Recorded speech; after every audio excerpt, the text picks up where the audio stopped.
I just had a baby. I expect a $5,000 baby shower gift from you. This outrageous message came from Jessica, the detestable being who stole Michael from me. She had lied about being pregnant to steal him away, leading to our divorce. Even though I've tried to forget that day since remarrying, her presence still disrupts my peace. She hasn't changed, still stirring up trouble without a care. I can hardly believe she's my real sister. But now that this message has arrived and been seen by John, ignoring it isn't an option. Reluctantly, I agreed to attend the celebration since John suggested we go. John seems to have a plan. He's a warm and kind person, but hates dishonesty. He's smart and skilled at turning work situations to his advantage. So I trust he has a strategy in mind. She can laugh about it now, but soon she'll have to face the music for all her wrongdoings. Me, John Johnson. I've been working as an office assistant in a local company since I graduated from college. I've been dating someone since my college days. Back then, through our club activities, I met Michael Smith, a medical student at the same university. His dad is a renowned allergy specialist, so it seems Michael is aiming to become a doctor too. His father's clinic is super popular, with patients from all over the country seeking treatment there. Being the only son of a solo practitioner and heir to a well-known clinic, my first impression was that he was a smart, well-off guy. But that was just my bias. Apparently, talking to him, I found he was quite unique, and we both liked the same film director's work. I wanted to get to know him better, so I made the first move. Hey, have you seen the new movie by that director? If not, want to go see it together? A woman who likes those films. That's a bit surprising. Absolutely. Really, I don't have many fans in my circle. I'm so glad I can watch it with you. My efforts paid off, and he began to see me as someone special. Our relationship continued not just through college but afterwards too, and Michael proposed to me when I was 25. I'm still learning to be a doctor, but in the future, I want to take over my dad's clinic and be a great doctor. I want you, Naomi, to be there to see it all. Will you marry me? Of course. I'd be delighted. Let's have a happy life together. I was on top of the world, pregnant right after getting married. Michael would definitely be a great dad, boy or girl. As long as the baby was healthy, that was all that mattered. Michael was probably just as excited for the birth, but then my happiness shattered. I suffered from severe morning sickness, constantly battling nausea and feeling unwell. I couldn't keep up with my job post-college and had to resign. Fighting my morning sickness at home, I had eating morning sickness, needing to constantly eat to stave off the nausea, surrounded by empty pastry bags where I always sat. I'm home, Naomi. What's happened to this place? It's a mess with all these snacks and bread bags. Sorry, I've been too sick to clean up. You're not working, and you've put on so much weight. It's hard without eating. I was always eating because of my morning sickness. Despite being early in my pregnancy, I had gained 22 lbs compared to before, not doing housework and just eating. You're like a pig who's given up on being late. That's harsh. He laughed mockingly at me, someone who could barely move during her morning sickness. I couldn't believe he could be so cruel. Was my judgment that off? Maybe once the baby was born, Michael would return to his kind self. I held on to that faint hope, but it too would soon crumble. One day, my sister Jessica came to visit. Oh, Naomi, you are here. What a mess, though. Sorry for the mess. That's fine. I'm used to this place, like a second home. There she was, my sister Jessica, appearing before a warning out me, struggling with morning sickness and feeling awful. Jessica occasionally visits our home, but at that moment, I was too unwell to properly entertain her. Hoping a little chat might distract me, I decided to start a conversation. You know, it looks like the baby in my belly is a girl. I keep thinking about dressing up and going shopping together someday. Wow, I didn't know you were thinking about things like that. Does Michael know? It's going to be a girl. Girl? Yeah, I told Michael right away. It's a girl. And you know, I dream of wearing matching outfits with my child. Jessica, You've always been so stylish. I'm counting on your advice when the time comes. Then Jessica turned around, smiling meaningfully. That's right. Michael is still a rookie doctor, but he'll eventually take over the family clinic. Poor Michael, having you as a clinic director's wife. Stop it, Jessica. That's too harsh. You really have a sharp tongue. Jessica is quite sarcastic and sometimes says things that hit hard. As her younger sister, I've gotten used to it over the years. Still, it can be quite tough when I'm feeling unwell. But Jessica quickly returned to her usual smile and waved her hand. Sorry, I just slipped into my usual mode. So, Naomi, anything bothering you lately? Bothering me? Well, Michael's been coming home late lately. He's a doctor, so it's unavoidable. But he seems to be at the hospital all the time, even on weekends. We hardly have time to talk these days. I see. Well, it's no surprise, considering someone like you claims to be a doctor's wife. I felt a chill at Jessica's icy smile. What I came to talk to you today. As she said this, Jessica glanced toward the living room door. Then entering from the living room door was Michael. Michael, did you get off work early from the hospital today? I need to talk to you. Let's get a divorce. What kind of joke is this? What do you mean? As soon as I got back, I couldn't understand what Michael was saying at all. I knew he wasn't the type to make such a terrible joke at a time like this, especially since we had been together since college, and I was carrying his child. See, your beloved husband is saying this. You should listen to his request and let go quickly. What, Jessica? Michael looked at me awkwardly. I can't see you as a woman anymore after you kept eating and gaining weight. But this is morning sickness. I feel sick if I don't eat. Jessica looked triumphantly at me. That's the way it is. And the baby in your belly being a girl. She won't be the heir to the Smith Clinic.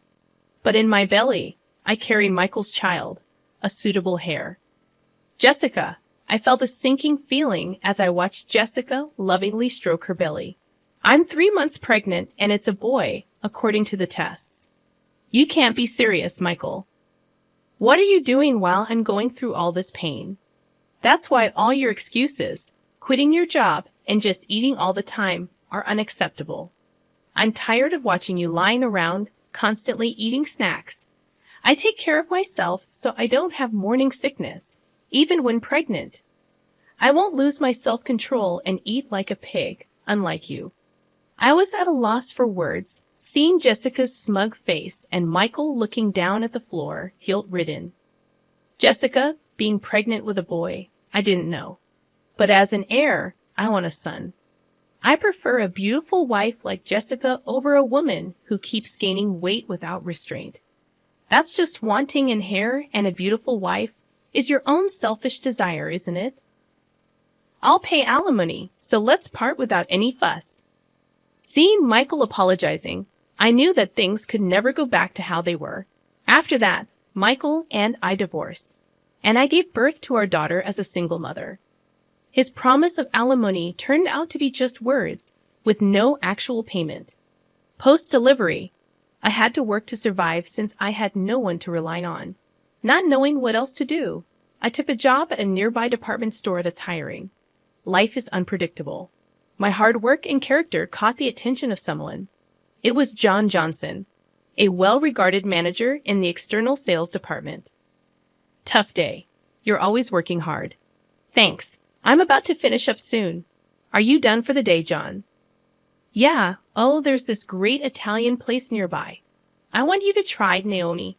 And it's a little gift for your daughter.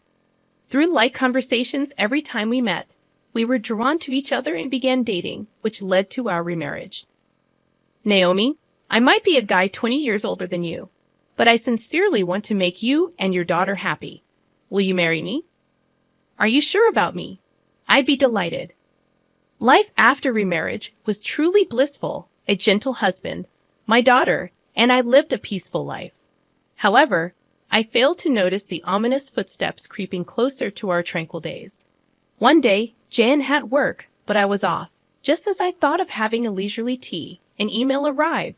It was from Jessica, and the content was shocking. A baby is born. I'm expecting a $5,000 baby shower gift.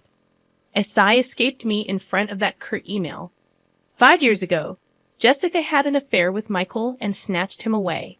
Now this and $5,000 for a baby shower gift seemed too much.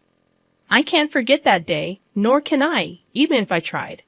The expressions on Jessica and Michael's faces back then, the way they sought happiness together, ignoring my suffering from morning sickness, was unforgivable.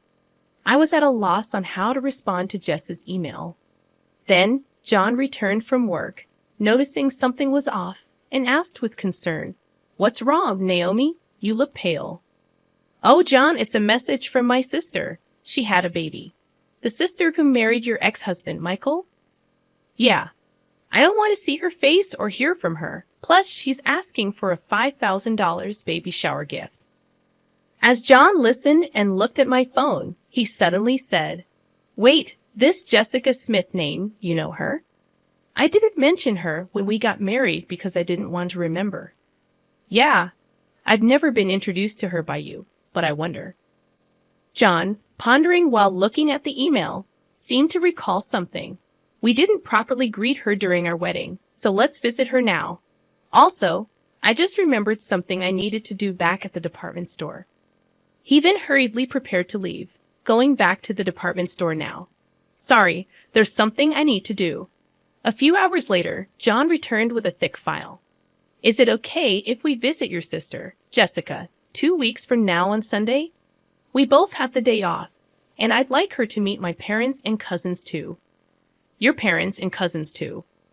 "Jessica loves being the center of attention, so she'll probably be fine." "But why?" "I've heard your ex-husband, Michael, is famous for allergy treatment. My family has a history of allergies.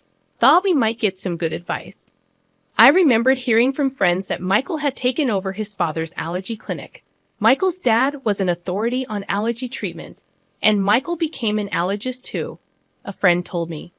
"Okay, I'll contact Jessica." Jessica quickly agreed when I contacted her. "I want to see the baby, and will bring a gift. Can I bring some relatives too? They really want to meet you." "Of course, the more guests, the more gifts.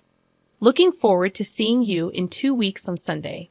2 weeks later, on Sunday, I visited Jessica's house with John, his parents, and relatives, including his cousins. In a quiet residential area, her stylish house stood next to the clinic, its white walls gleaming. John's parents and relatives were surprised by its luxurious design, excited to meet the renowned allergist. "Welcome. I've been waiting for you." "Long time no see, Jessica. You look happy." "Of course. I was worried about my first childbirth, but it all worked out in the end." I felt something off in Jessica's words. "First childbirth? Didn't you say you were pregnant with a boy before?" "Oh, did I not tell you? I miscarried that time, so this is my first." John, standing beside me, nodded meaningfully. Seeing John's face, Jessica started to tremble. "Oh, hello. Nice to meet you." "Hello, you must be Naomi's sister. I heard a bit about the miscarriage." "Yes, but I don't want to remember the miscarriage." Jessica turned her face away in a huff and started to walk off. "Sorry about that." "Oh, there's something I wanted to give you, Jessica." "What? Something for me?" Jan handed her an envelope. It's pastel color, and the word congratulations written on it. Thick enough to be noticeable even from the side. "Here you go. I wanted to give this to Jessica personally." "Got it right. Just what I've been waiting for." I glanced at John and whispered to him, "Hey, we aren't rich, and we don't have to give Jessica the $5,000 she asked for." But John, unfazed, pet me off. "It's fine. Trust me. You'll understand if you watch." "What do you mean if I watch?" While we were talking about the envelope, Jessica had already started opening it. "I need to check if it's exactly $5,000. With this thickness, it might even be $10,000. The cute envelope was torn open with a ripping sound. Jessica's face clouded over the moment she opened it. "What's this?" John stepped forward with a salesperson's smile to explain. Mrs. Jessica Smith, this is a detailed statement of your purchases at the department store over the past 5 years. You said to put it on my tab, and this is the amount you've accumulated to date. What are you talking about? I don't know anything about this. The statement Jessica held listed names of luxury watches and brand bags. Seeing the 5-digit figure in the amount column, I was in disbelief. Indeed, Mr. Michael Smith himself and his parents are valued customers with an external sales card contract. However, with such a high amount, we needed to confirm just to be sure. My husband is the famous allergist, Michael Smith. As the wife of the clinic's director, using 1 or 2 external sales cards is nothing. Is that so? Also, there's something else I personally wanted to verify. John paused before continuing. About 5 years ago, we had complaints about a customer flaunting their external sales card and making extremely unpleasant remarks. Do you know anything about this? What's that? What does it matter? Since we had several complaints, I checked with the staff who were nearby at the time. The content of the conversation was so terrible that the staff remembered it clearly. Glancing sideways, I saw Jessica's expression harden. The staff said the conversation was about stealing someone's husband, who happens to be her brother-in-law. Could it be? Yes, that's right. And she bragged about using a fake pregnancy to break them up, laughing loudly. She talked about how she lied about miscarrying like it was some kind of heroic tale.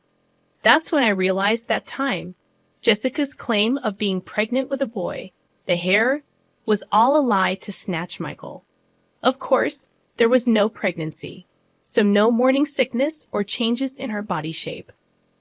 What are you saying? That story was about me. Matching the complaints with the external sales card, your name, Jessica Smith, came up. I can't believe this.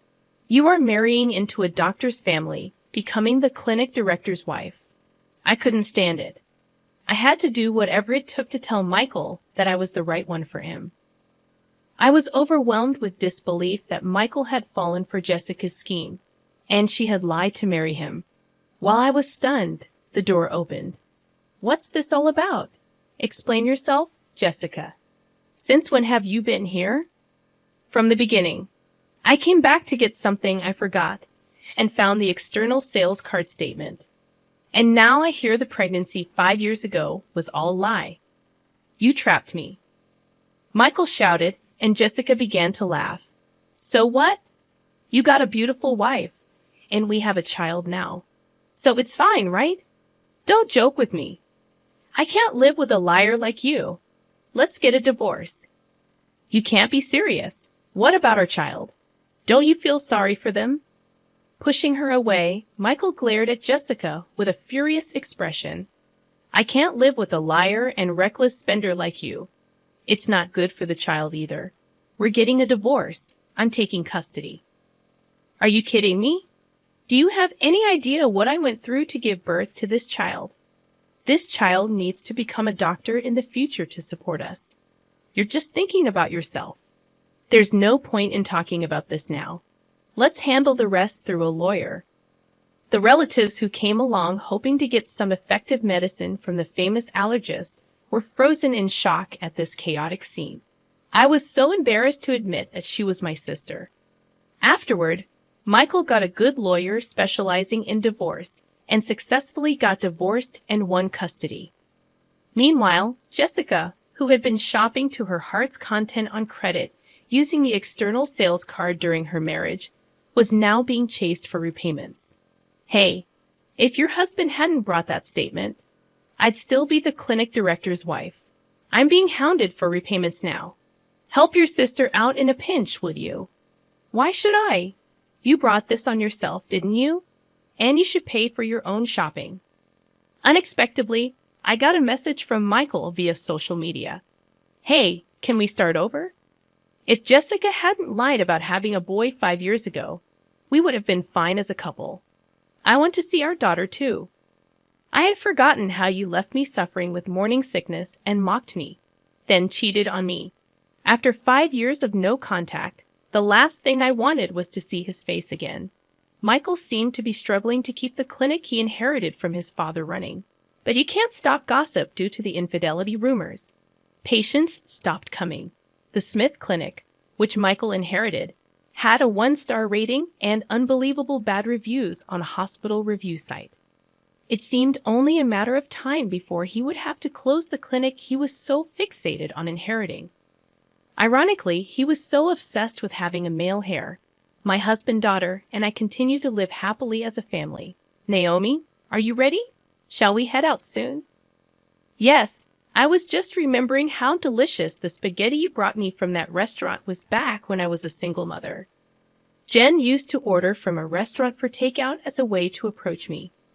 Back then, my daughter was small, and since we weren't dating, we never ate at the restaurant, just as colleagues. You had just gotten divorced and were having a hard time, right? I thought even a little bit of delicious food could bring you happiness. It was your kindness that drew me to you, the dish that brought us together back then. It was just my daughter and me eating takeout, but now it's different. I'm happy that we can eat together as a family. Who would have thought that a day like this, going out with you and our daughter, would come?